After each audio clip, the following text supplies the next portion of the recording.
Our conversation is with Mr. Yuri Alexandrovich Bezmenov. Mr. Bezmenov was born in 1939 in a suburb of Moscow.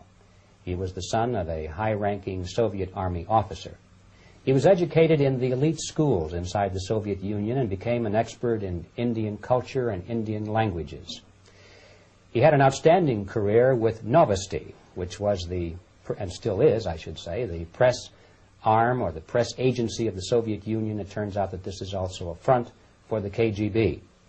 He escaped to the West in 1970 after becoming totally disgusted with the Soviet system, and he did this at great risk to his life. He certainly is one of the world's outstanding experts on the subject of Soviet propaganda and disinformation and active measures. When the Soviets use the phrase ideological subversion, what do they mean by it? Ideological subversion is the process which is legitimate, overt, and open. You can see it with your own eyes. All you have to do, all American mass media has to do, is to unplug their bananas from their ears, open up their eyes, and they can see it. There is no mystery. There is nothing to do with espionage. I know that espionage intelligence gathering looks more romantic.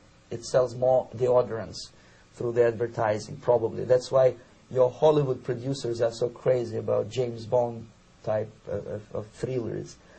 But in reality, the main emphasis of the KGB is not in the area of intelligence at all.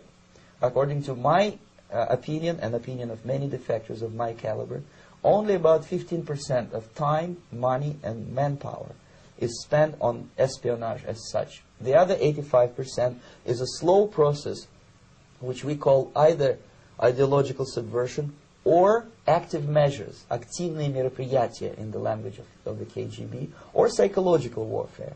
What it basically means is to change the perception of reality of every American to such an extent that despite of the abundance of information, no one is able to come to sensible conclusions in the interests of defending themselves, their families, their community, and their country. It's a great brainwashing process which goes very slow, and it's divided in 4 basic stages. The first one being demoralization. It takes from 15 to 20 years to demoralize a nation. Why that many years? Because this is the minimum number of years which requires to educate one generation of students in the country of your enemy, exposed to the ideology of the enemy. In other words, Marxism-Leninism ideology is being pumped into the soft heads of at least 3 generations of American students without being challenged or counterbalanced by the basic values of Americanism, American patriotism. The demoralization process in the United States is basically completed already.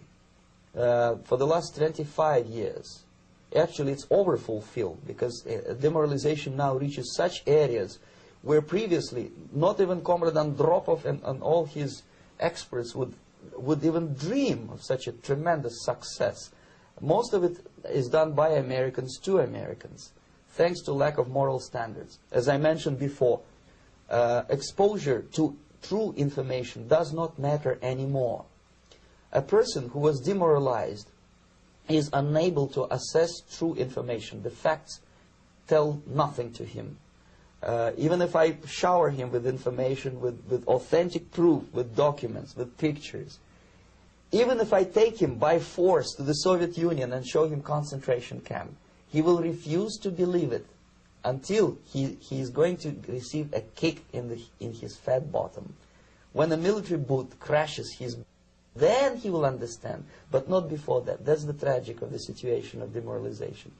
So the next stage is destabilization. This time, subverter does not care about your ideas and the patterns of your consumption. Whether you eat junk food and get fat and flabby, it doesn't matter anymore. This time, and it takes only from 2 to 5 years to destabilize a nation, what matters is essentials: economy, foreign relations, defense systems. And you can see it quite clearly that in some areas, in such sensitive areas as defense and economy, the influence of Marxist-Leninist ideas in the United States is absolutely fantastic. I could never believe it 14 years ago when I landed in this part of the world that the process will go that fast. The next stage, of course, is crisis. It may take only up to 6 weeks to bring a country to the verge of crisis. You can see it in Central America now. And after crisis, with a violent change of power, structure, and economy, you have so-called the period of normalization. It may last indefinitely. Normalization is a cynical expression borrowed from Soviet propaganda. When the Soviet tanks moved into Czechoslovakia in '68, Comrade Brezhnev said, "Now the situation in brotherly Czechoslovakia is normalized." This is what will happen in the United States if you allow all these schmucks to bring the country to crisis, to promise people all kind of goodies and the paradise on earth, to destabilize your economy, to eliminate the principle of free market competition, and to put a big brother government in Washington, D.C., with benevolent dictators like Walter Mondale, who will promise lots of things, never mind whether the promises are fulfillable or not. Your leftists in the United States, all these professors and all these beautiful civil rights defenders, they are instrumental in the process of the subversion only to destabilize the nation. When their job is completed, they are not needed anymore. They know too much. Some of them, when they get disillusioned, when they see that Marxist-Leninists come to power, obviously they get offended. They think that they will come to power. That will never happen, of course. They will be lined up against the wall and shot. But they may turn into the most bitter enemies of Marxist-Leninists when they come to power. And that's what happened in Nicaragua. You remember most of these former Marxist-Leninists were either put to prison or one of them split, and now he's working against Sandinistas. It happened in Grenada when Maurice Bishop was already a Marxist. He was executed by a new Marxist who was more Marxist than this Marxist. Same happened in Afghanistan when first there was Taraki, he was killed by Amin, then Amin was killed by Babrak Karmal with the help of KGB. Same happened in Bangladesh when Mujibur Rahman, very pro-Soviet leftist, was assassinated by his own Marxist-Leninist military comrades. It's the same pattern everywhere. It's divided in 4 basic stages: demoralization, destabilization, crisis, normalization. They will be lined up against the wall and shot.